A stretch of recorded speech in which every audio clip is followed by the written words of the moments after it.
So, what just happened with everything? Find out now on Gone with the Wind. Cue the music.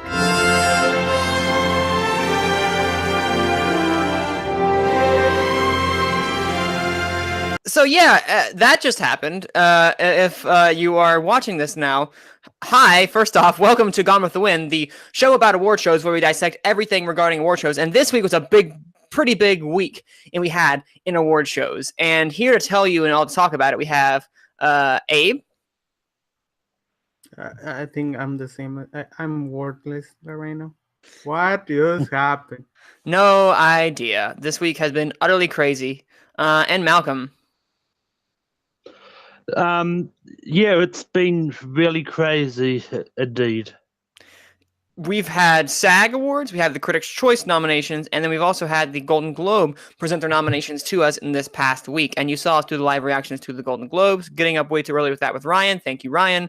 And then Abe coming in clutch for the SAG award nominations of 2018. Thank you again, Abe, for getting up way too early. You're welcome. It's not that early. It's just that I sleep way too late. Oh, well, you know what? Good habits, getting up early. What's that old saying about, early to bed, early to rise makes a man healthy, wealthy, and wise? Sure. Benjamin Franklin said that. He's pretty smart, right? I mean, it's never worked for me, so... Well, you know what? I guess the other saying goes, to each his own. Let this podcast be the podcast of old sayings. And the oldest of old sayings is, let's just jump right into it. This week was the definitive week when we get really into the heart of precursors that will affect the Oscars, that show both the awards bodies that are be voting, as well as get the perception out there for what movies are, on everyone's minds. Malcolm? You have two Malcolm. We have two Malcolms in the chat right now. I'm just switching back to my laptop. Okay. Well, everyone, I'm not going to cut that out. We're just going to have Malcolm here. That's a little behind the scenes for you guys. A little polishing, because I'm getting lazy. That's what happens when you do this podcast for too long. Well, and what, episode 14? Yes, sure. I don't know. I don't count them. Let's go 14. Let's go episode 14. Yes, all right. Nice. Sort of right. But anyway, but before we had these nominations even announced, actually right after the Golden Globes were announced, the man we all assumed would be hosting the Oscars, Kevin Hart, dropped out after a series of, let us say, distasteful tweets were discovered by some people who were kind of, throwing his some shade out into the sphere to get his name, dragged under the mud a little bit. For better or for worse, whether it was rightly justified or so, that's another topic for another time. But the biggest thing we want to discuss now is that he has stepped down over a period of 48 hours. He is no longer the Oscar host for this coming year. In fact, we don't have anyone this year. And remember, when we had Kimmel for May of 2017 before he was going to host, we had that announced. We still have nothing, and they just lost their host. What are we going to do now, guys? We are in total pandemonium. You go back to the basics and get Billy Crystal. He saved the Oscar once in 2012. Let's do it again. Or go back to Kimmel, who I think he has done a good job last 2 years. I think he handled the La La Land and Moonlight situation amazing. Beautifully. Yeah, for something that never has happened in Oscar history. I don't think some award had. So I think you go back to Kimmel or a wild card or a dream of mine, which I will tell after everybody has talked. Oh, okay. Yeah, no, I was wondering, Kimmel's been doing pretty good so far. Why didn't they? I guess he made us not wanted to do it, which apparently an interview from Seth MacFarlane when they asked him after he was doing an Orville thing or whatever, they asked him if people wanted to do this, and he said the reason people don't want to do this was because all eyes are on you at this moment, and you mess up, you will mess up. So and that's from someone who did it and had mixed reviews. So I totally get it. But Malcolm, what are we doing? What's going on? Well, I mean, there's rumors around that they're going to do what they did one other year and just have a whole bunch of people just being the host and just sort of being transitioning, which I don't really think would work. But I mean, if that's why they have to do it. But I mean, for me, a dream of mine would be to get Neil Patrick Harris and Hugh Jackman to do it, because I mean, they do great when they host the Tony. So I mean, that's true. That's I mean, that's hey, Neil Patrick Harris, while not really good when he did it by himself, not really good. Hey, you know what? He's okay. No, what was terrible? What was terrible was that entire joke about the box thing. That was terrible. He had good little moments. He like, okay. What has been your favorite host, guys, for the past that we've had this past, since 2010? What has been your favorite host that you guys have had so far? Like, I know I have mine. What are some of yours? I think Ellen. I really like Ellen. I just find it really funny. Like, I thought she brought the energy into it. I think the selfie beat worked. That's great. Beat worked. And those were the two big ones, if I'm not mistaken. But I still remember, like, it's probably one of my favorite moments in Oscar history of the ceremonies I watched. It is. It went viral. Yeah, so I'm sorry. That works. Yeah, I mean, I enjoyed Alan and Kim. I even enjoyed it when Seth MacFarlane was the host. I mean, I thought he was entertaining, and I mean, I had no problems with him. Yeah, MacFarlane for me, definitely had his. In retrospect, he has some of his signature crude-ish jokes, we'll say, that may or may not, depending on your style of Family Guy humor, may or may not have landed well. But I think he had some really funny moments, which I was just telling A before, is that he had this Sally Field moment, which I thought was really funny. And then, what? Well, like, can you imagine McFarlane doing the video of "I saw your boobs"? Yeah, that was what I was talking about. I did not care for that. That was funny as hell. No, like, can you imagine him hosting right now with that? Oh, he'd be stoned. Yeah. He'd be stoned on stage. Yeah, but if he was to try and do it now, especially after the Me Too movement, it's not going to go well. No. So Seth MacFarlane, do not do it. What they need now is someone very non-controversial, very squeaky clean, and the Muppets. Wait, what? The Muppets. Exactly, the Muppets, guys. Get Kermit the Frog and Miss Piggy to do it, and the rest of the Gonzo, get Foggy Bear, get everyone. What are those two guys' names who are up in the stand the whole time? Statler and Waldorf. Thank you. Get them to host it. Think of how funny that would be, guys.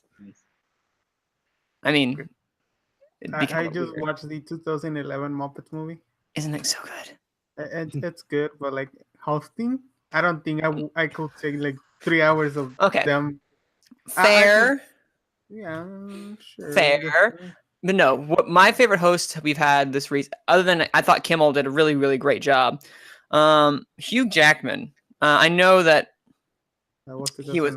I know. I was about to say that. I know it's 2009, but bring Hugh Jackman, because I'm about to say, what do you guys think? Who should replace Kevin Hart? Because this is a sticky situation all around, and whether they pull a SAG and they have no one hosting. Well, Kristen Bell hosted last year, but before that, SAG had no one hosting, and they do that.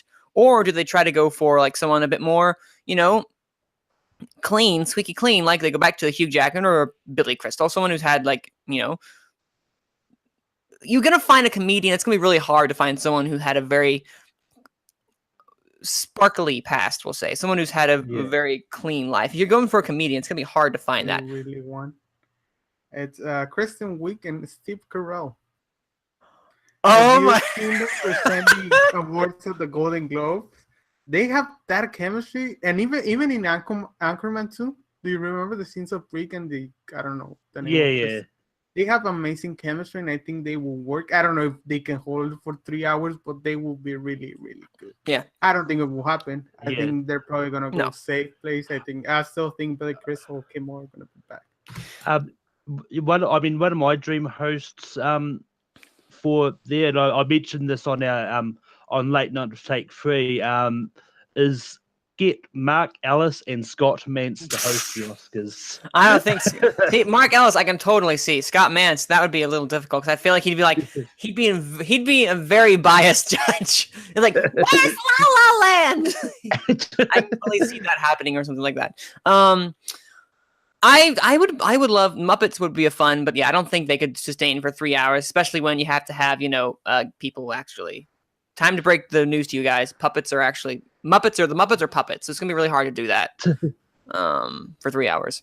But I would really like them to have Hugh Jackman back because his what he did was fantastic. Looking back, or why not have when you're saying Steve Carell and Kristen Wiig, why not have Will Ferrell and Kristen Wiig? Because they had my favorite awards joke is from 2000 and when did 2012? When did Silver Linings Playbook come out? 2012. Okay, I was right. But then a Golden Globes joke where Will Ferrell and Kristen Wiig came out and they had seen none of the nominees and they just joked about making it up on the spot. And their chemistry was fantastic. Although Kristen Wiig has great chemistry with a lot of people. Just have her host it or something. That'd be great. I've been talking about Will Ferrell. Will Ferrell and Steve Carell have great chemistry together as well. That'd be true. Although I'm really curious to see when do you think we'll find out?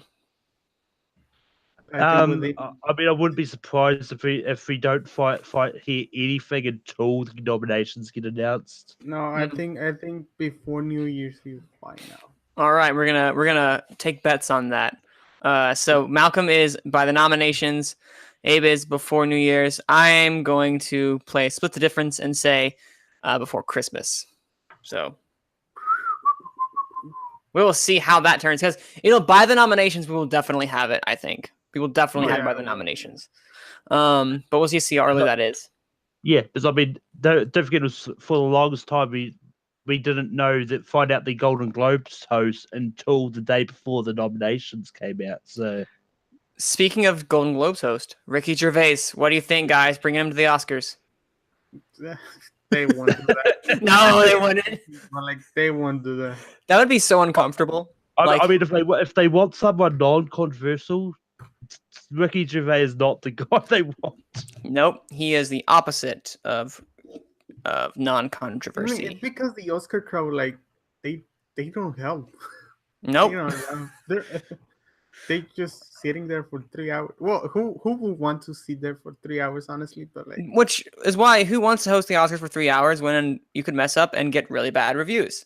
I don't blame anyone. It's a hard job and a thankless job at that. Anyway, we're going to move directly on from the Oscar host. We have our people out there about who we would think would be great host. There was on Twitter, Constance Wu tweeted out Randall Park. Randall Park would be from the Fresh Off the Boat. You guys know that? Randall Park. He was in Ant-Man and the Wasp as the I know that guy. He would be a fantastic host. I would love that. She just threw that out there, and I was really happy about that. Anyway, moving on. We've had some really big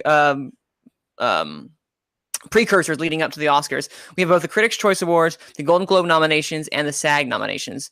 We talked a little bit about the Golden Globes, me and Ryan, but these two have not. So I'm going to quickly go through some of the bigger ones, and then we can kind of talk about what this means. Actually, what do you guys think? Should I just go through all three of them and we discuss afterwards? Just kind of quickly name them off, or do we go one at a time?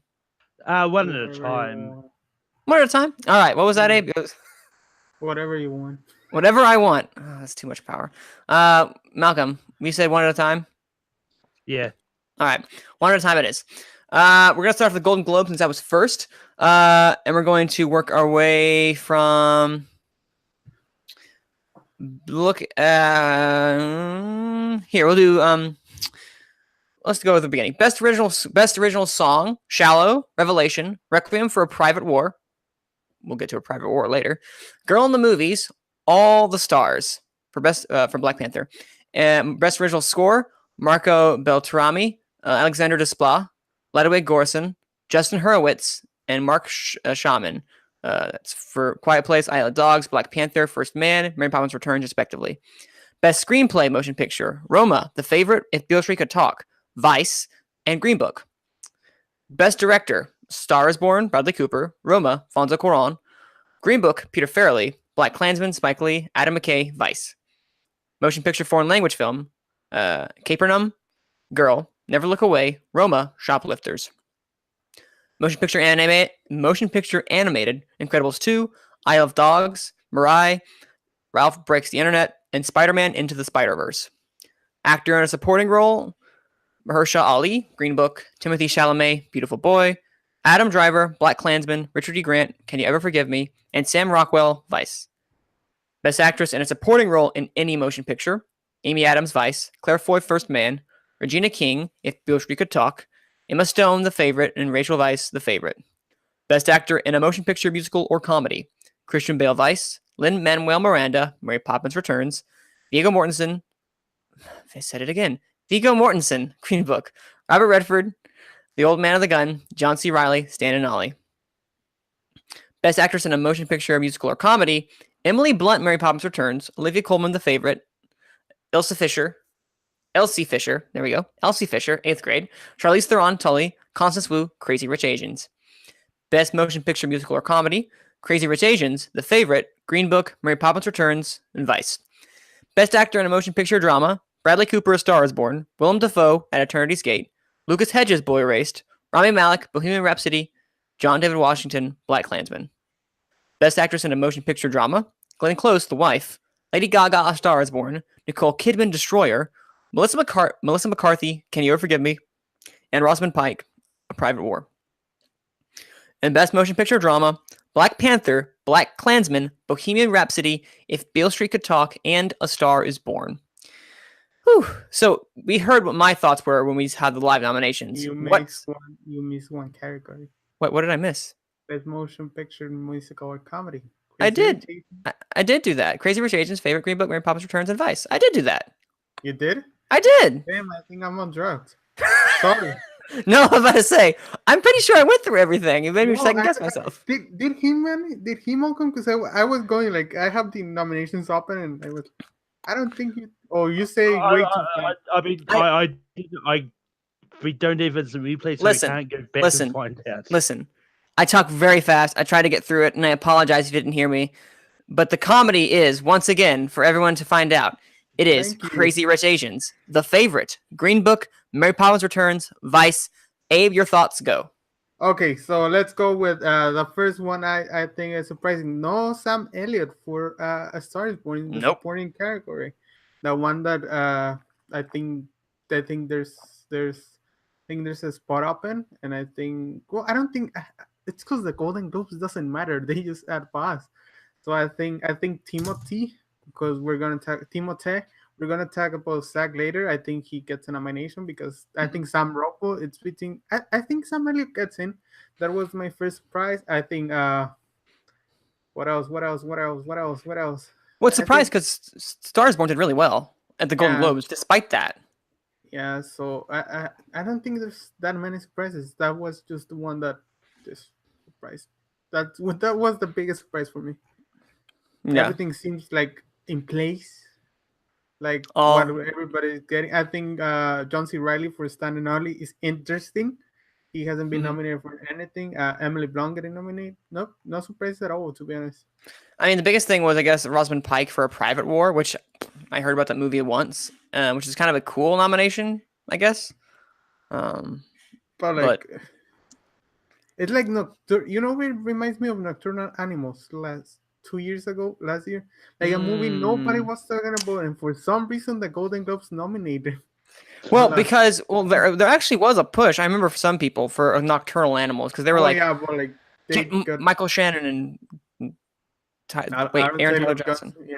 They got a push, but that's just one of those movies. I don't think it will carry on for Oscar season. I hope the movie is great. I haven't watched it. I don't think it has opened yet, right? So I missed it. The Vice nominations for Vice, that's good. I think that's interesting. That gives them the push I think they need. If they win big, if they win in musical, comedy, or even screenplay, I think they have a big chance. That's my takeaways. And Vice led with 6 nominations, the highest of the night. Right behind with 5, Star Is Born, Favorite, and Green Book. So definitely some love there. Vice, I was surprised, a very American film, was loved by the Hollywood Foreign Press, but then again, they're living in America, and they liked that movie, I guess. They liked it more than The Big Short. Malcolm. I mean, one of the ones that really surprised me was where was it the Mary Poppins songs and Yeah. song? Wait a minute. Yeah. That's what you'd think is like, oh yeah, surely there'll be a song in there from Mary Poppins Returns, but no, that was nothing. Yeah. And I mean, the song they put in there from Dumpling, it's okay, but not memorable. Because I watched that the other day, it's like, it's okay. I had to double check. Wait, Dumpling. Is that the name of the movie? No, Dumpling, yeah. Dumpling is Yeah. the name of it. Jeez, yeah. It's a fine movie. I watch it too. So. Yeah, that. Thanks for reminding me of that one, because you think the thing that would make it from that movie would be the songs. Nope. But like, I don't think Lin-Manuel Miranda telling has translated to. I haven't watched Mary Poppins, but like has not translated to the big screen. Like even with Moana, it's memorable, but there's not a song like sticks with you. You're Welcome is great. How Far I Go, it's really good, but like it doesn't stick to you like any other original songs. Like Remember Me for Coco or something. I disagree with that hot take. It's not a hot take. I think a lot of people agree with me. Okay. Which one do you guys remember more? Remember Me or How Far I'll Go? Because trust me, I have heard plenty of little children sing How Far I'll Go, because I used to work as an after-school program, and they used to sing that a lot. But that was about it. That was about a couple months ago, so it may have died down by then. But How Far I Go? Yeah. How Far I Go is the one I remember more, because I remember when the Oscars were announced last year. I was talking about it with someone. I can't remember what show where I was talking about it, but we were talking about it and goes, well, like, Remember Me is really not that memorable of a song. I just completely forgot it came out was there. I disagree with that being not memorable, but yeah, I get what you're saying. It's a great song. You both are racist. Whoa! Oh, come on! You can't say that. You can't say that. I have the Moana soundtrack. In my defense, I have the Moana soundtrack, and I don't have the Coco soundtrack. So. Hey, you know what? I will be the first one to say that the song "Shiny" is trash, utter hot garbage. I like that song. That's garbage. That song. You know, man, we can discuss music for another hour. Now let's continue with this, because I think You're there's right. gonna be some blood after this. Oh, you're right. Not about that. Well, let's get through the Oscars first, then we can have a battle royale. Yeah, over. And I mean, for me, I think the other one that was surprising was Lin-Manuel Miranda sneaking into supporting actor for our musical comedy.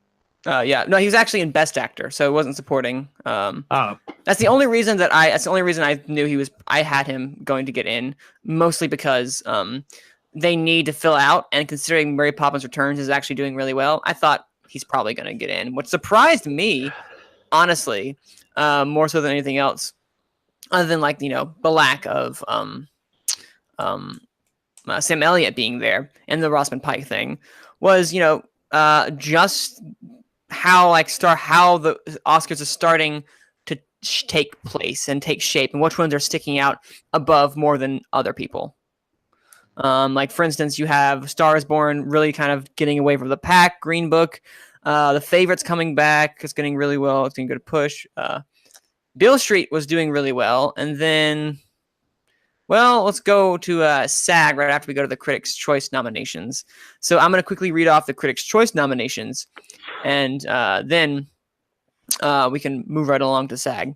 The Critics' Choice is it's the 24th annual Critics' Choice. They had, which is kind of it's a body of critics from across the United States, what I believe. Last year they had 14 nominations, including Best Picture of The Shape of Water, which it won for the Critics' Choice. And this year, The Favorite leads with 14. So, and Black Panther with 12, and First Man with 10, Beale Street 5, Roma 8, and Star is Born with 9. So we're going into Best Picture. I'm not going to go through each one of them. You guys can find that out on your own. But I'm going to go up until, up until above the lines. Let's go with Best Picture, Actor, Actress, Supporting Actor, Supporting Actress, Acting Ensemble, Director, and the 2 screenplays, and we'll move on from there.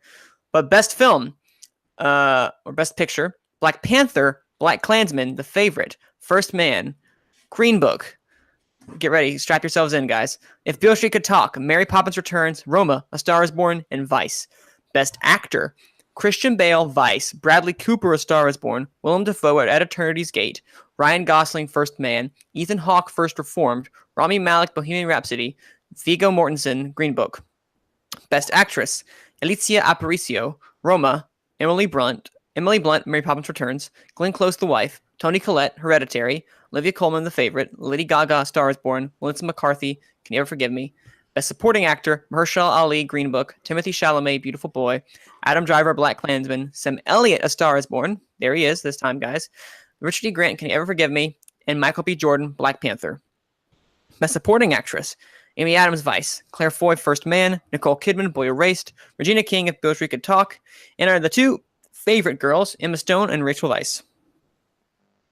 Best Acting Ensemble, Black Panther, Crazy Rich Asians, The Favorite, Vice, and Widows, which is the correct winner right there, everybody. Widows should be taking home that acting ensemble. You hear that, SAG? You hear that?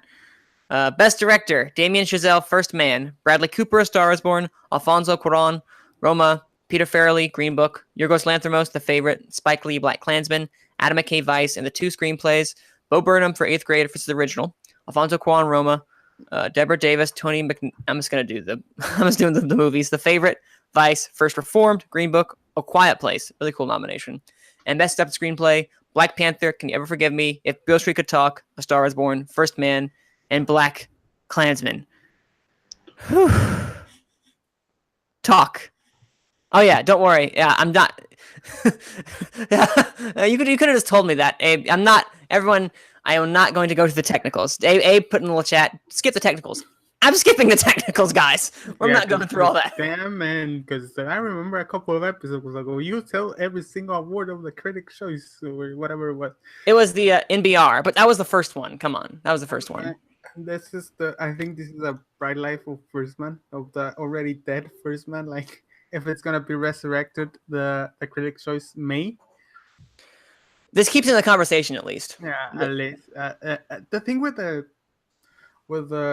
critic choice is that they nominate like 7. There's 7 people nominated. Yeah. So it's hard like to narrow it down. But I believe if you narrow it down, like you'll go back to the same 4 or 5 people we're seeing every time. Mm-hmm. But it's the critics give permission to the Oscar voters, like, to nominate certain movies. As Roma, I think Roma right now, like, all critics groups, Chicago gave it to Roma, the LA films gave it to Roma, I believe, right? So I think Roma is getting there because of those critic club, but I don't think there's any surprises. I think everybody is like on place. Maybe Michael B. Jordan, as you say, is the 6th one. I think that's in the supporting actor category. I think it's the 6th one for the Oscars too. So yep. I mean, or 7, because if you've put also Sam Rockwell in there, that's like that. That's the 7 that are currently fighting it out at the moment. Because Michael B. Jordan, especially after Black Panther, has just been like dominating everywhere. I now think it's official to say that it might be the and this is a stretch to say, it is the Mad Max Fury Road, that technical giant that's just kind of like, quality aside, whether you think it is or not, just how it's been going, it seems to be the way of Mad Max Fury Road. Until we'll get to the ensemble later for SAG, until it came out of nowhere. And do you think the push of Disney but by pushing Black Panther, Disney is taking like the spotlight from Mary Poppins? Maybe, but Mary Poppins Returns has also been showing up alongside Black Panther. Yeah, but like you at the end, you're gonna have to focus on one film. You know, like you have to. And I know Disney have the resources to like for 10 films. If they wanted, they will nominate it even Christopher Nolan for Best Picture. But like they will need to focus on one and push it. And do you think they will go for Mary Poppins or Black Panther? I honestly think Disney might be the first company they'll be like, we're going to push 2. You guys watch us. Yeah. Yeah, I mean, like, they'll probably focus on 2. I think come Oscars, I don't know if Black Panther will get a lot there. Because, I mean, I don't really get why Michael B. Jordan's in conversation for supporting. He was a I agree. forgettable villain. But I agree. But he's here. He's here, and he's here to stay. He's here to throw himself into the conversation, at least. But to answer your question, Abe, if I had to choose between those two, I think the smart choice is pushing Black Panther, because that movie has A, the cultural relevance, B, is a pretty good movie. I'd say really good. Great, maybe not, but it's really good. And C, it's already gotten like a lot of critical praise and love. Mary Poppins, also Black Panther has sustained its buzz for till the end of the year, from February to now. That's impressive. That's very impressive. And then Mary Poppins Returns is still very fresh and new, but you're already guaranteed some song nominations, knowing this. And then Emily Blunt looks like she's going to get a nomination. Plus, it's less... What's the word? It's the more Oscar-friendly, conventional Mary Poppins Returns in comparison to like a Black Panther, at least from traditional Oscar voting, we'll say. Critics' Choice has no bearing because they're not the same Oscar people voting. It's more just like the Golden Globes buzz, as you were saying, Abe. Anything else you guys see that sticks out to you? There's not really a lot of surprising ones for this. Mm-hmm. Yeah, because they go so many, it's kind of like it's refreshing, but also like that's a lot. Like 7 people nominated, really. Yeah, well, see, supporting actor is 6, which is kind of like okay. They nominated whoever they want, like Yeah. three years ago with The Force Awakens, they nominated 11 movies. True. It's 10, so sometimes I don't understand this. No, I don't. But you know what? It's just kind of like to get out there and all that jazz. Also shout out. I got a yes just for you, best young actor actress. Elsie Fisher, 8th grade. Thomasin McKenzie, Leave No Trace. Ed Oxenbould, Wildlife. Millicent Simmons, A Quiet Place, which is really awesome. Really glad she got some love there. Amandla Steinberg, The Hate You Give, and Sunny Suljic from mid-90s, which I have not seen yet. But yeah, I just want to give some Millicent Simmons for A Quiet Place, which has actually not been forgotten this entire war season, which I'm kind of happy with. And speaking of A Quiet Place not being forgotten, guys, SAG nomination time. This is when we really get to see what the guilds are thinking. This means probably the most so far. Do you guys disagree? No. Okay. Just want to make sure I wasn't speaking out of turn. But this is the holy grail of this week. Let's start and go up. Also, we forgot to do this morning stunts. So, outstanding action performance by a stunt ensemble in a motion picture: Ant-Man and the Wasp, Avengers: Infinity War, The Ballad of Buster Scruggs, Black Panther, and Mission Impossible Fallout. How did Buster Scruggs get here? I don't know. The action in that movie. They have a lot of stunts. I mean, do they? Just walk. I mean, I suppose it takes a lot to walk around. You know what? Some people need to walk around. Also, Marvel getting with 3 of their movies in here. Woo. Well, I mean, that's all the movies, all the MCU movies. So, I mean, I'm pretty confident it's probably going to go to one of them. My bet will probably be Infinity War, because that's probably the most. I think it's going to go for the Paramount animal Mission Impossible. I was about to say, to me, this is either going to be Black Panther or Mission Impossible Fallout. Black Panther because the buzz, Fallout because, man, that deserves it for those stunts. That movie stunts are amazing, and the movie's great. So. Anyway, let's not forget Tom Cruise hurt himself while doing his own stunts. So true. You know what? Commitment. There it is. Okay. Nope. That's too far, Manning. Okay. For outstanding performance by a male actor in a supporting role, Mahershala Ali as Dr. Donald Shirley, Green Book, Timothée Chalamet in Beautiful Boy, Adam Driver in Black Klansman, Sam Elliott in A Star Is Born, and Richard E. Grant, Can You Ever Forgive Me? Let's just since we're kind of like slower on these. Let's go through each one of these. Just kind of like talk about them for a little bit. So, outstanding performance by a male actor in a supporting role. Is that our Oscar 5? I think there are. I think the only one that can sneak in is Sam Rockwell, which I don't think or what's the name of that guy? Michael B. Jordan? Or Michael B. Jordan. Those are the two ones that can sneak in. Do the SAGs separate drama and comedy, or are they? No, Nope. they're just like Oscars. They do not. I think that's those at least 4 are luck. I don't know which 4, but I'm pretty sure 4 are luck. Yeah, 4 of these are definitely, I think, are going to make it, unless they pull like what they did with Stallone a couple years ago, or Idris Elba. Because usually how many times has a SAG 5 made it in as the Oscar 5? It rarely happens. Really? Yeah, I mean, like I agree with you. I'm pretty sure 4 of these are locked. Because they've all been popping up sort of consistently over everything. So, because I mean, Adam Driver's probably the one that may be out, and like because he's sort of been in some, not in some. So see, I would say that but he has Black Klansman to bring him in, especially now with John David Washington getting a nomination for SAG. That was huge. Like, he just propelled himself up to the pack. I honestly, I didn't see Adam Driver like a couple weeks ago getting nominated for. I actually didn't see Black Klansman getting nominated for a lot of big ones. Ouch. I see it like for picture, maybe screenplay, but not for acting or direction. And now it's a threat.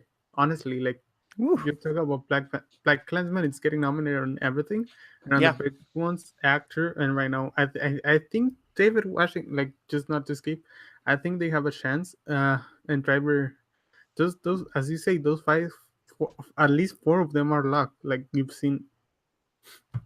Yeah. No. The biggest one because his movie's the only one that's without any Best Picture buzz, without anything, is Timothée Chalamet, because his movie, he's the only thing representing his movie right now. Yeah. But in saying that, he's been popping up a lot. So he has been popping up. Even if we may not wanted him to, he's been popping up a lot. Yeah. How many? I mean, on that train of thought, how many times has a supporting actor been in the Oscars, but the movie not been in for Best Picture? Has that happened often? It's happened a lot. I'm trying. Let me look up the nominations from last year and see what that is. Abe, distract the people. Okay, so I just want to talk about my favorite movie of all time. No, with other stuff besides that. Okay, so supporting actor. I think it's an interesting race. We saw Sam Rockwell winning out of nowhere when everybody thought William Dafoe was gonna win, which I stick with that through my whole thing. Oh, it doesn't matter. William Dafoe is getting the Oscar, and I missed that, and I was supposed to get 20 right on my Oscar ballot, and I got 19. Ooh, so close. Yeah. Actually, that's really close. Okay, so last year, Sam Rockwell went on to win the Oscar. Willem Dafoe, Woody Harrelson, and Richard Jenkins all got nominations and made it in. The one lone nomination was Steve Carell for Battle of the Sexes. Same thing happened the year before. Dev Patel, Lucas Hedges, Jeff Bridges, and Mahershala Ali all made it in, with Hugh Grant being the one left out for Florence Foster Jenkins. You guys remember that movie? Yes, and that's an interesting film. It is. It was nominated for an Oscar. The last year, literally in this past decade, 2010 and 2014 are the only years where the Oscar 5 and the SAG 5 for supporting actor have coincided. That's the year 2014 is J.K. Simmons' year, and Christian Bale for The Fighter 2010. Usually there's always that one person. There's the Daniel Bruhl for Rush for 2013. 2012 you had Javier Bardem for Skyfall. Armie Hammer for J. Edgar. Ooh, J. Edgar. I forgot about that. In 2014, that's what that was. So there's always been that one nomination that doesn't coincide. So it is totally possible. I'm trying to think. Yeah, I'm looking right at it now. There's usually just one person, maybe two, rarely two, but usually one person. That does not coincide. All right, moving on to outstanding performance by a female actor in a supporting role. My favorite nominations because this is bonkers. This just threw a wrench into everything. Amy Adams for Vice, Emily Blunt for A Quiet Place, Margot Robbie, Mary Poppins, Mary Queen of Scots, Emma Stone, The Favorite, and Rachel Weisz, The Favorite. First off, The Favorite girls are both getting nominated. There is like no way they're not both getting nominated at this point. That's just throwing it out there. Unless they don't like The Favorite. Manning, let's be honest. You know what we want to talk about? Yeah. Where is Regina Hall? Like Regina King. Regina King. You dropped it like so bad. I dropped it. Wow. You said it beautifully. I put it to you like you did, and I dropped it. Regina King. I'm about to say Regina Hall, support the girls. Which that died quickly. After NPR. No, after New York Film Critics. Yeah, Regina King for If Beale Street Could Talk. The front runner, the supposed front runner. Nowhere to be found. And then including Claire Foy not making it. Nicole Kidman, Boy Race, not a big thing in that regard. But the big one, basically, in this situation is Regina King, completely missing out. Wow. What does this mean, Abe? I think the narrative everybody was thinking she was gonna get like as a working actress like Jake and Simmons and Alison Janney did a couple of years. Well, this last couple of years, it's done because if your peers don't nominate you, it's like what's happening? Yeah, that's the big one. Although Beale Street got the middle finger. Yeah. I mean, got 0 nominations, but like maybe they didn't get the screeners of time. I don't know. But I think got the screeners for Vice, which comes out later than Beale Street. There's no way they couldn't have. Yeah, I know, but reasons I don't know. But that was the big surprise. I think Margot Robbie was interesting getting nominated for that, considering the boss from Mary Queen of Scots was good at the beginning, but right now I checked Rotten Tomatoes and it had like 67%. Ooh. But it's not saying a lot for an Oscar win, for an Oscar contender. So yeah, well, sometimes they'll nominate good performances in bad movies, a la Emily Blunt, Girl on the Train, which I use a lot of times because that's the biggest example of Oscars going out of like left field to nominate someone they like. I told you Amy Adams was gonna get it, and now she has the field open for it. So 6 nomination, first win. Just think about it. Yep, you're right. No, it's she's paving a way for herself right now. Yeah, no. Another big surprising is Emily Blunt shows up twice in the acting category. First time for Mary Poppins Returns is suspected. Spoiler alert, guys! Which I talked about it before, but oh well. And then A Quiet Place, which that was to me the craziest nomination because I did not see that coming. Oh, yeah. I mean, I haven't seen the movie, so I can't really judge. Whoa! What? You haven't seen A Quiet Place? No. Malcolm, you gotta see it. You wanna catch up in a movie before the end of the year? Watch that movie. Yes. That movie is just crazy good. Yes, it is. It's still probably like one of my favorite recent directorial debuts of this year. His directorial debut, it's his second movie. Oh, it's the second movie, The Haulers. Yeah, The Haulers. I forgot about that movie. Well, I was wondering why he wasn't appearing up in any directorial debut stuff. I'm like, oh, come on, that was really good, guys. Yeah, no, this is the fact that Regina King, also Claire Foy, you are breaking my heart, SAG. You are tearing me apart, SAG. Hasn't Claire been appearing in Best Actress more? No. Supporting. Which is weird because didn't she win? Dead. First Man is dying. It's going to appear in some below the line categories. I can guarantee you that. First Man got a stroke because of the box office. It hasn't been able to woke up. That sounds terrible, but let's be honest. It does, but it's accurate. Yeah, I mean, Universal. Oh, sorry, Malcolm. Go. I mean, for me, another big surprise is probably Margot Robbie from Mary Queen of Scots. I mean, that movie hasn't been getting the good reviews, and a lot of people saying that Saoirse Ronan is more memorable than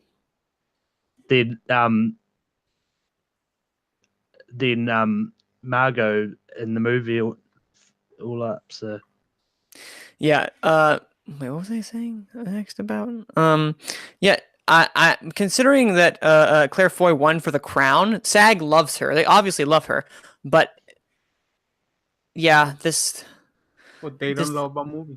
They don't love the movie. Yeah, because Ryan Gosling also missed, which I'm not too surprised about, but Claire Foy was the big miss. That kind of showed you there's not a lot of support. So I'm sad. I'm a very sad man. And also, remember how beforehand we were trying to decide which one of the favorite girls were going to make it in? And now we realize, oh, it's probably going to be both. I mean, they're both our Oscar winners, so. Yeah, they are. Especially because now that Three Billboards broke the chain of like you can nominate both of them and both of them can make it in, because I think that we're going to see that a lot more. I mean, if the performance is served, why not? Why not? So, is this our Oscar 5? What do you guys think is the weakest here? I think Margot Robbie and Emily Blunt are gonna fall. I don't know who's getting nominated. Regina King. Regina King, but who's the other one? I think that Regina King, I think Claire Foy is probably going to sneak back into the Oscars. I mean, it may be the only nomination for First Man. I don't know, but he may sneak into the Oscar. Can I just go ahead? I don't think Universal wants to spend more money in the movie. No, I don't think. I think it's going to coast simply on the fact that the movie is well respected but not loved. So I honestly think that she will get a nomination, but she will be the 5. She will not win. Remember how we were thinking she might be the winner this year before everyone saw First Man, and now she's barely fighting to be that 5th spot. I still have her in my 5. Right now I have Amy Adams being number 1, Regina King 2, Emma Stone 3, Rachel Weisz 4, and then 5 is Claire Foy. That's typical. However, don't be surprised if Emily Blunt might be double nominated, considering how many years has been trying to get one Oscar nomination and then she gets 2 in one day. Yeah, that'd be crazy. When was the last time someone was nominated in both Best Actress and Supporting, or even on the actor side of thing? Has that ever happened? There's Clooney, different movies. I mean, the closest thing. Before, but the closest thing I can think of is like when did Kate Winslet get nominated for both Revolutionary Road and The Reader? I think she did. I think she got nominated for both, because if she did, that was the last person. Last time it happened was Cate Blanchett in the Oscars. She was nominated for Best Actress for Elizabeth: The Golden Age, and supporting for I'm Not There. When was that? 2007, and before really 2004 for Jamie Foxx for Ray and Collateral. Oh yeah, forgot about that. So it's been done before. So it's not impossible. So she could be our 5th. So watch out. But right now, let's think the safest ones to bet are Amy Adams, the 2 favorite girls, and nobody else. Regina King. I still think Regina King. Oh, I think she's getting nominated for the Oscar. Yeah, it's just a hate on her. True. On her. I mean, the other one is if the Oscars started to shock us and only put in one of the favorite girls, which one would you think gets in? Emma Stone. Because she's the more recent winner, I would say Emma Stone. But I wouldn't be surprised if Rachel Weisz was the one either, because she's also still an Academy Award-winning actress. They might just have gone by the slimmest of margins to her. But I still think it's going to be both at this time. Do you guys think it's going to be both? Yes. I mean, at the moment, I don't see any reason to think otherwise, because it's been both and just been everything else. So, yeah. I'm looking back at the statistics. Last year, we also had only 3 women make it in from the SAG to the Academy Awards: Laurie Metcalf, Mary J. Blige, and Allison Janney. with the two outliers, Hong Chow and Holly Hunter, for Downsizing and The Big Sick, respectively. I like The Big Sick. I want to see that movie again. I like Downsizing. I need to see that. I skipped it. You know, you can. I think I can see that because if I'm not mistaken, both then got into Golden Globes and Critics' Choice, and They did. And they did not get the Oscar. So surprises can happen, people. Yep. No surprises can happen. And then yeah, most of these. I'm looking at this one again. 4 is usually the same one to get from 2010. Mila Kunis missed out for Black Swan. No, to the 2011, all 5 made it. For 2012, Nicole Kidman missed for Paperboy, and Maggie Smith missed for the Best Exotic Marigold Hotel.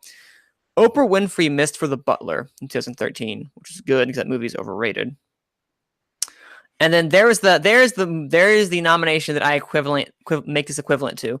The 2014 Oscars when Patricia Arquette won for Boyhood. Naomi Watts got in for Saint Vincent. Like, okay, she's good in that one. But no, like there was nothing beforehand. It's like, oh, where'd that come from? That's what I equated to. I don't know. Let's I don't. All right, moving on to the next one. Weird, there's only like 5. I'm used to like a lot more. Outstanding performance by a male actor in a leading role: Christian Bale for Vice, Bradley Cooper, Star is Born, Rami Malek, Bohemian Rhapsody, Viggo Mortensen, Green Book, and John David Washington, Black Klansman. Yes, I love that nomination so much. Your thoughts? It's pretty much the standard ones anyone would expect. The surprise is probably John David Washington, but he's probably the one which, sadly, I think if any of them get knocked out to be replaced by someone else, because Ryan Gosling didn't get in, did he? He did not.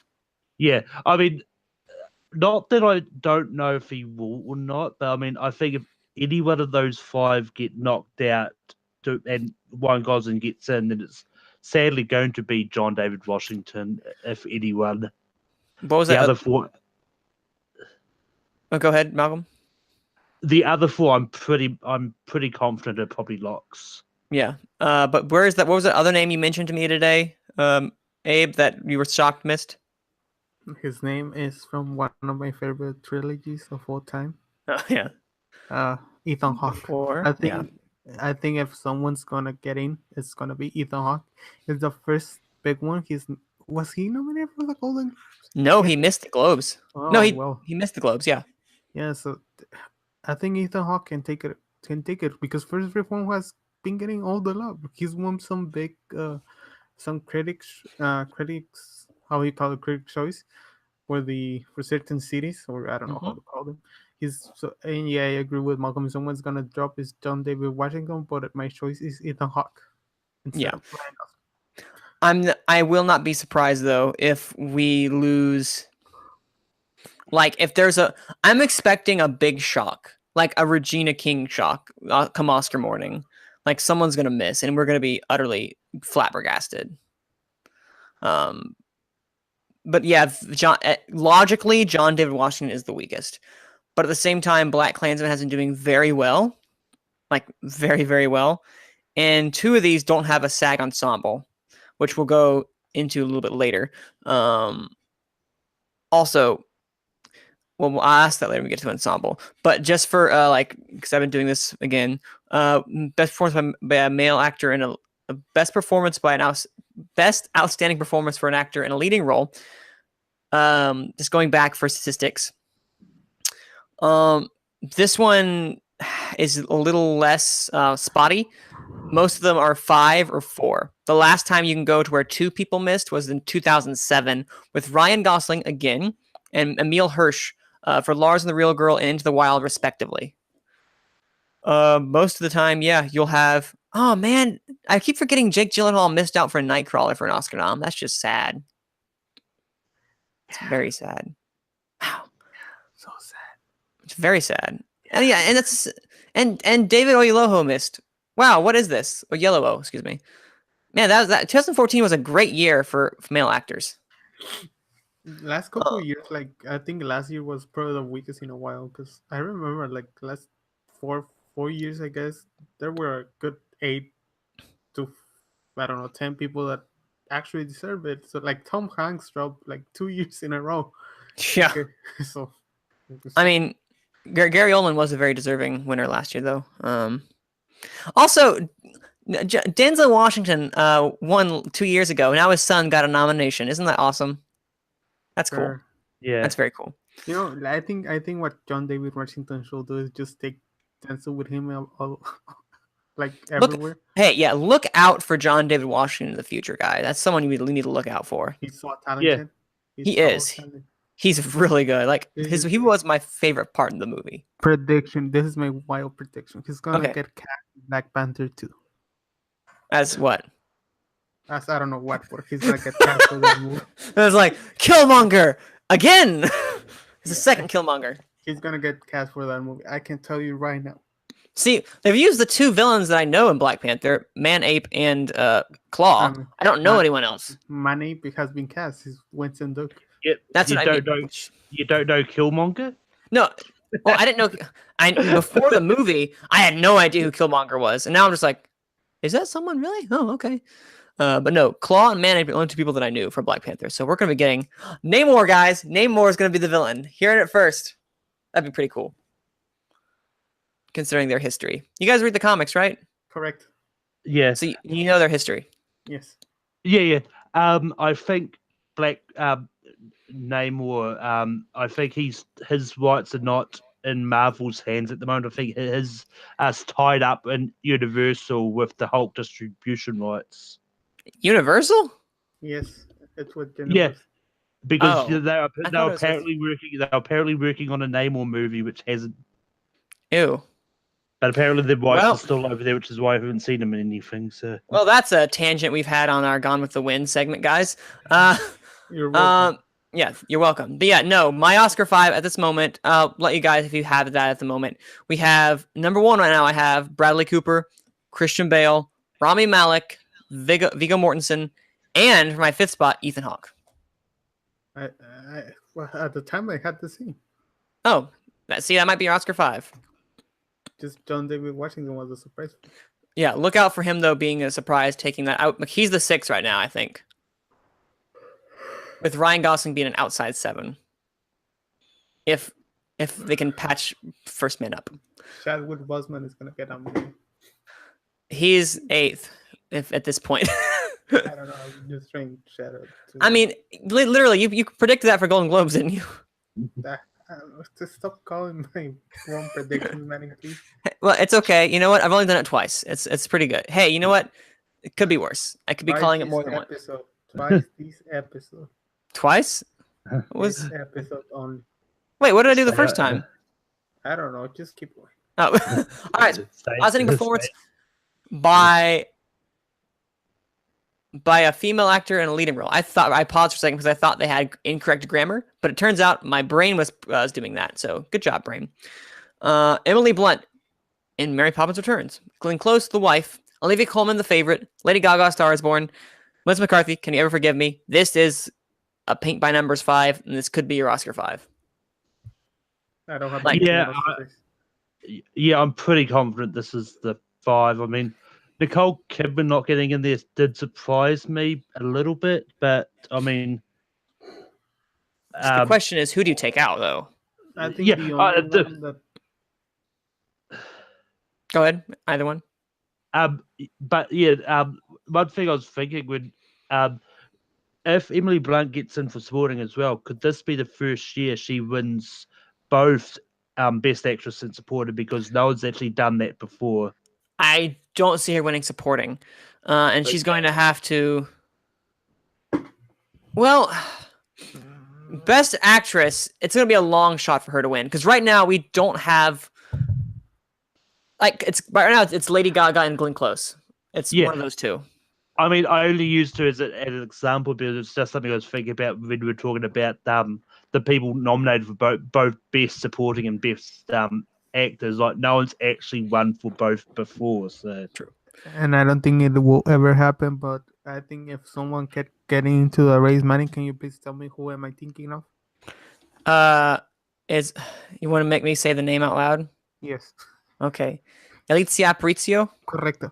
Okay. Not that good, but you're getting Well, there. I'm getting there. Okay, by the end of by the last show after the Oscars, like Oscars wrap up, I'm gonna make Manning pronounce it correct. That's That's our goal. that's our goal. So, but like I think if someone's gonna sneak in, it's probably Jalitza. Agreed. And who I take off? I think Emily Blunt. I actually have her in my I actually have her in my 5, but I don't have Emily Blunt out. I have Melissa McCarthy out because Mary Poppins Returns is doing better right now than Can You Ever Forgive Me. You look at what it's been doing picture-wise, it's doing a lot better. And I can see them pulling in. So right now, my 5, I have Glenn Close, number 1. I think she's finally getting that Oscar, guys. 2, Lady Gaga. 3, Olivia Colman. 4, Emily Blunt. And then 5, Galizia Aparicio. Closer? Anything? Aparicio. Aparicio. Sio. Aparicio. The problem is you put so much like a focus on your Aparicio. Yeah, you're getting there. You're getting there. Yes. Okay. Sorry, I needed to feel that. All right. What do you have? What do you have right now, Malcolm? Do you see these as being the Oscar 5? Yeah, I'm fairly confident this is the Oscar 5. I mean, nothing against let's see. I'll go like I'm not even going to try. He's not even going to try. But it's very rare for a foreign language person to sneak in for best actress, especially when you've got a very tight race with those 5. That it's you have to think about He's Isabel. not wrong. Yeah, you have to think about Isabel Huppert, but like she's an established actress. Also, She is. What's the name Yeah. of the woman for Amor? Jeez. I don't remember, but like Amelia Rivera. See, so she's very established too. So Jalitza, like I don't know where she's nobody. With all respect, nobody. I mean, don't get me wrong. I'm not saying it's impossible. I'm just saying it's very rare that happens. She's right. Yeah. So you're making sense. I agree with you, but like that's We're holding out hope. happens. Yeah, when it happens, it's like when someone it's like well established in any other country. In Jalitza, it's nobody. Yeah, Alicia will have to fight for that nomination. Roma's gonna have to fight for that. But I didn't expect it to get best. I didn't expect it. I didn't expect Roma to get the next nomination that we have here, which is outstanding performance by a cast in a motion picture. We have A Star Is Born, Black Panther, Black Klansman, Bohemian Rhapsody, Crazy Rich. Rhapsody? Really? Yeah. And then Crazy Rich Asians, which I had 3 of these in my predictions, and 2 of these did not have because, well, one of them because didn't see coming, and another one because I didn't think the cast would be like, I didn't expect it to be that big, which was Black Klansman and Bohemian Rhapsody. So Bohemian Rhapsody looks like it's going to be a thing, for better or for worse. Yeah, I mean, I'm surprised about Bohemian Rhapsody being in best cast because I mean, for me that's pretty much ensemble, but the Bohemian Rhapsody was really all the rest of the cast was just overshadowed by Rami Malek. Yes, the ensemble didn't really mesh, and I mean, where was the favorite? I mean, that's got ensemble. I can't remember what what award show it was, but that got ensemble in something else beforehand. So I'm surprised they didn't get in here. Same. Same. Also, apparently Harry Belafonte is part of the main cast in Black Klansman. Go figure. Who's Harry Belafonte? He was. Remember that one guy who was explaining his life, to what happened when his friend was lynched, I believe, or hung, or that old man.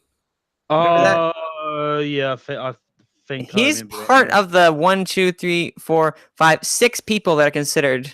Is that like Baldwin Powers of the cast? There are only 6 people in this cast considered. Yeah. Who's listed in the cast of Bohemian Rhapsody? Okay. We'll do this. Lucy Boynton, Mary Austin, Aidan Gillen, John Reed, Ben Hardy as Roger Taylor, Tom Hollander as Jim Beach, Gwynlyn Lee.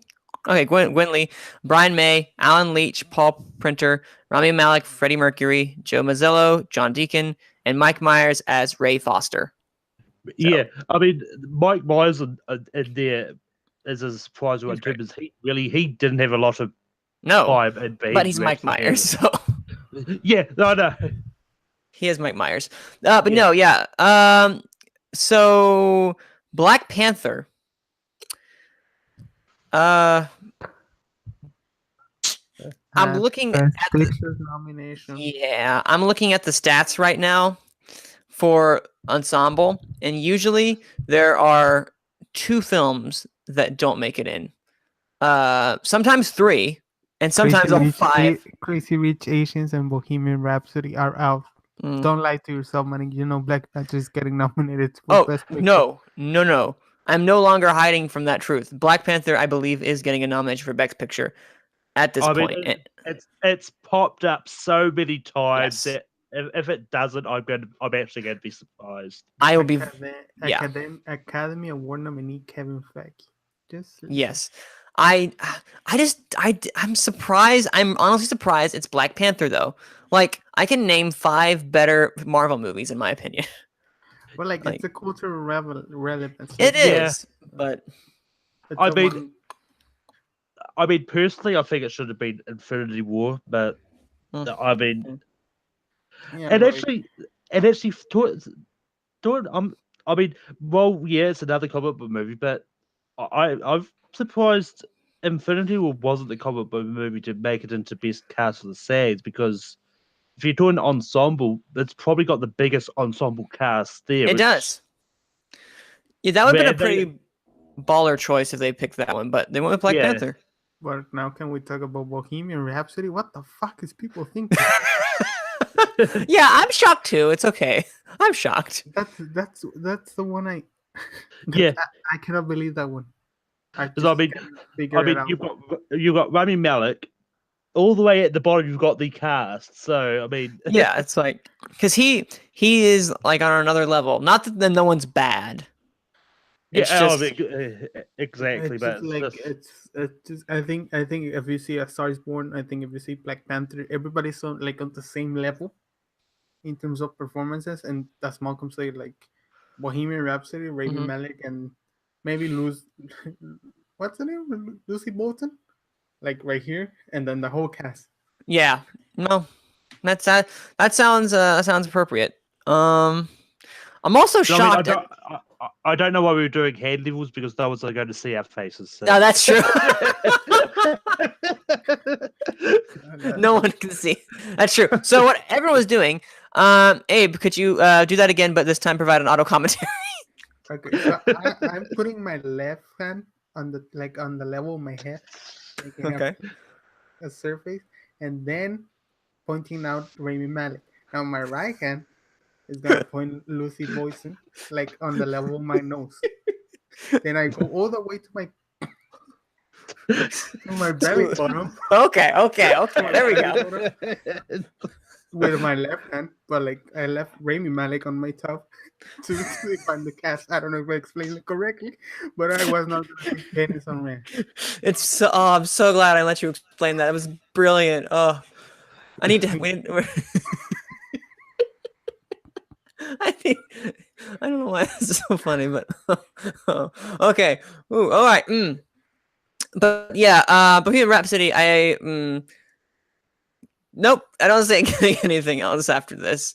But I'd be more. You know what? In retrospect, it has a pretty big cast for doing pretty okay work.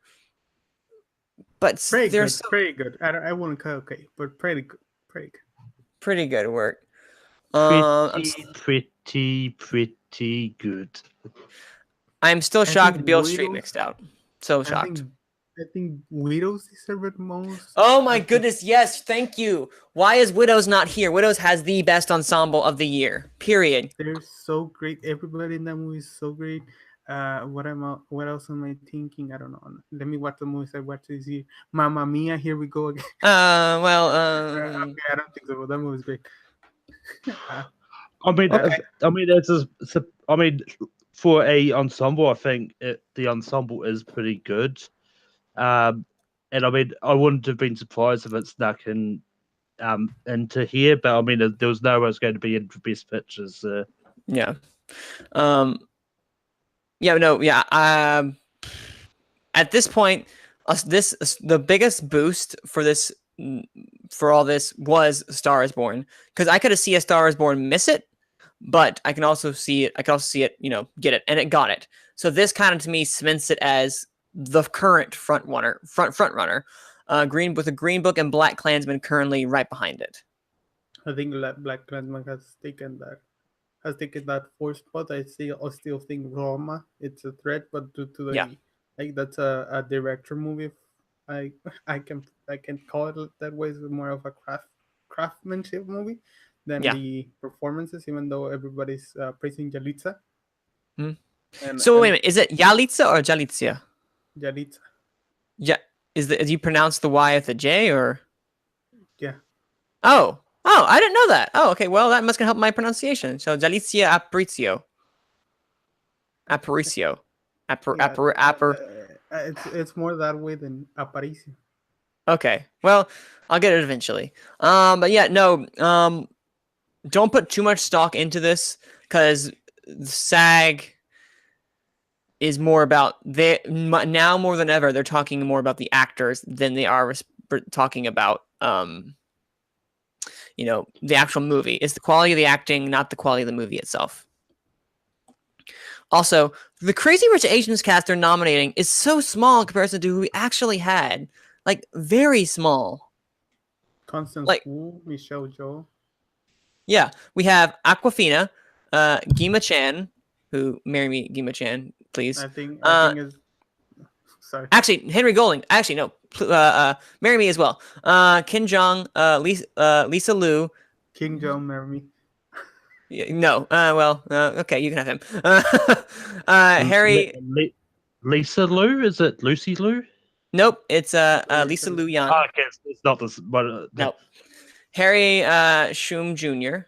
Don't know probably who he is. Constance Wu and Michelle Yeoh. There are I can already name 5 other characters in this movie that did not get a SAG nomination. How is that decided? How do you decide if you're a part of the SAG ensemble? I really would like to know that. I'm gonna do some investigation. Maybe I mean, time or something.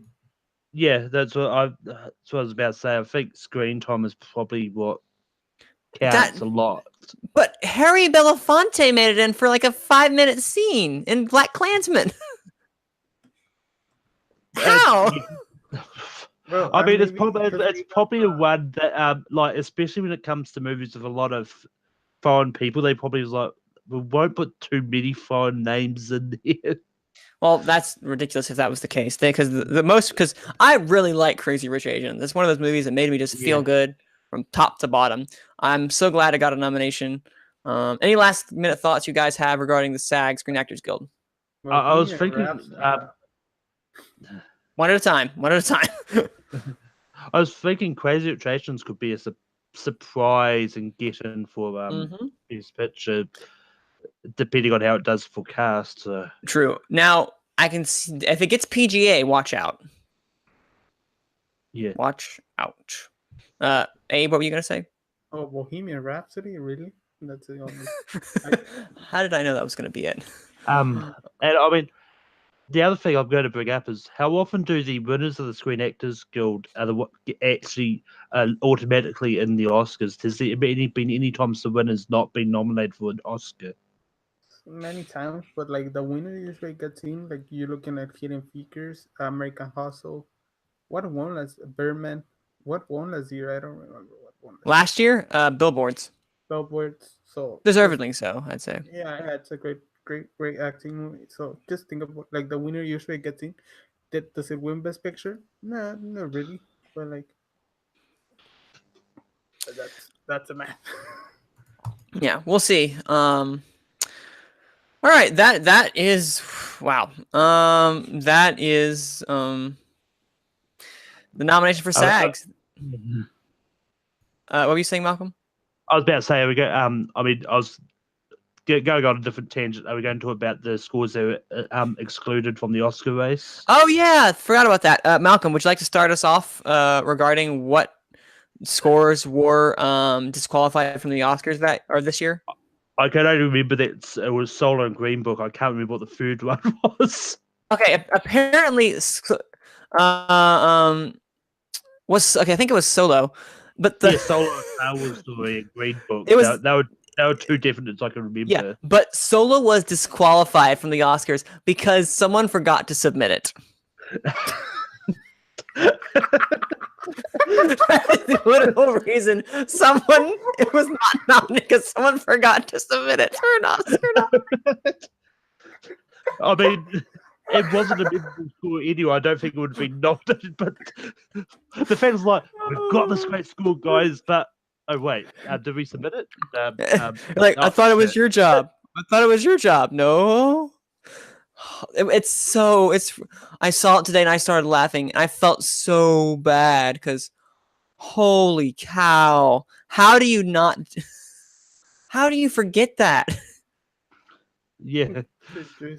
Kathy, Kennedy, I mean, the other thing is like, you've got Kathleen Kennedy in charge. You'd think like, you go, did you submit that score for Solo yet?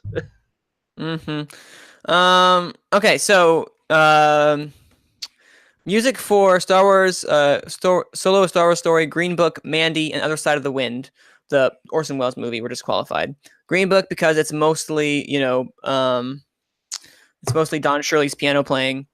Veteran film composer, 3-time Oscar winner, Michael Legrand's original score was also disqualified because there's a considerable amount he did not score. He just didn't do it. And then Mandy was disqualified. That movie with Nicolas Cage was disqualified because it was released on VOD before it completed its qualifying run, 2 weeks in theaters. So it will not be considered. Surprise? Nope. Nope. That Solo Star Wars one. Oh man, that's legendary. The definition of what's happening with Lucasfilm. Yep, we forgot. Whoops. It's just so good, so brilliant. The fact they did that, we will always remember. I think that's all the major news. Anything else that I'm forgetting, guys? No. Okay. So before we head out, I want us all to kind of, at this moment, I'll do mine first so you guys can get ready. What do we have? We'll go into the main depth later regarding our best pictures and the rest of the Oscars. But I just want to go our best pictures quickly, and you tell us, each of us, what this means after SAG, after Golden Globes, after all this. What does this mean for the Oscars? So I'm going to go first. And what do I have currently for best picture? For best picture at this time. And you guys can go 9 or 10, depending on, what you prefer. But at this moment, I have at number 1, A Star is Born, 2, Black Klansman, 3, Roma, 4, Green Book, 5, The Favorite, 6, Black Panther, 7, Beale Street, 8, Mary Poppins Returns, 9, First Man, and if there's a 10, Crazy Rich Asians. Malcolm or Abe, take the floor. I've got Green Book. I've got A Star is Born. I've got The Favourite. I've got If Beale Street Could Talk. I've got Vice. I've got Roma. I've got Black Klansman. I've got Black Panther. I've got Crazy Rich Asians, and I've got Bohemian Rhapsody at the bottom there. Okay. So this is not in order, but like just I have 10. Well, the 10th one is actually the 10th one. I have Roma, Black Klansman, Green Book, Black Panther, The Favorite, Star is Born, Mary Poppins Returns, Vice, Beale Street, and Crazy Rich Asians.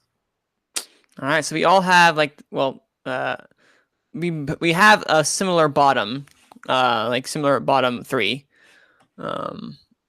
So it wouldn't be that shocking to have that. But yeah, that's kind of like what we have. We're starting to see the top 6 take shape. Actually, what are your top 5 at the moment, guys? Just so we like have an idea. Like mine right now is A Star Is Born, Black Klansman, Roma, Green Book, and The Favorite. Those are my 5. I have the exact same 5. Other than The Favorite, I have Black Panther. That's my 6. So yeah, my top 5 is Green Book, Star Is Born, Favorite, Beale Street, and Vice. okay, so we're sort of starting to feel our we're getting our feelers out on the Academy right now. We're starting to see this take shape, and then come January, we'll actually probably, we'll know exactly what the nominations are because we're that good. We'll guess it, right, guys? Correct. Yeah. All right. Well, that is all the time we have for today. I promised Abe we'd finish up because he has some stuff to do. He's going to see Aquaman tonight. Is that right? Yes. Lucky man. Lucky man. Have you seen the prequel Waterboy yet? Correct. Well, let me know if it translates well, considering they got a new director and had a great recasting. We'll be reviewing all those movies. We're gonna review Roma. We're gonna review The Mule. We're gonna review Aquaman. We're gonna review Let's next week. let's slow down there. Let's slow down there, sir. Let's slow down there. Roma is the definite. Roma will definitely be reviewed next week because we'll all see that on Netflix. Wait a minute. Is it coming on Netflix where you are? Yes. It comes out. I knew it was coming on where you are. I think it's going to be worldwide on Netflix. Wide. Yes, we will discuss Roma next week, guys, and we will all hopefully love it. Maybe we'll see. But where can the people find you, Abe? Besides watching Roma, you can find me on Twitter, AbrahamF25. You can watch me in the show. You can watch me on the Reactor Summit every Monday or Tuesday in the morning or whenever I decide to. And watching Aquaman tonight. I feel that. And Malcolm. You can find me on Tape 3 Productions, where I host my own show, Rankin. Next week, we're doing Christmas TV specials. But it's going to be a very interesting one and see what happens. You can find me competing in trivia, forward or multiplex. And you can also find me on Twitter, Letterboxd, and Stardust at Melkor. And of course, you can always find me here hosting Gone with the Wind with these wonderful panelists, as well as you can find me on Twitter at Cine_man, that's CINE_MANN, where I will either be tweeting pictures that I've taken in photography mode for Horizon Zero Dawn because I'm in love with that game, or you can find me tweeting about Oscar stuff because usually that's the only 2 exclusive things that I will be tweeting at this time. But thank you guys for joining us, and again, thank you for those who came out Golden Globes last week and for our SAG live reactions. Really appreciate that. We have some great numbers for you guys and some really great interaction because we want to hear from you guys. So if you have questions, please leave them in the comments. We want to interact with you guys.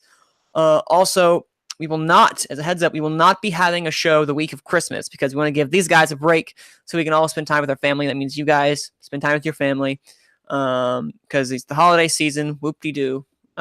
So please enjoy yourself. So that means one more episode after this and then break, and then we get right back into it before the Oscars come out. Thank you guys for watching, and I will see you all at the cinema. You guys have a great night.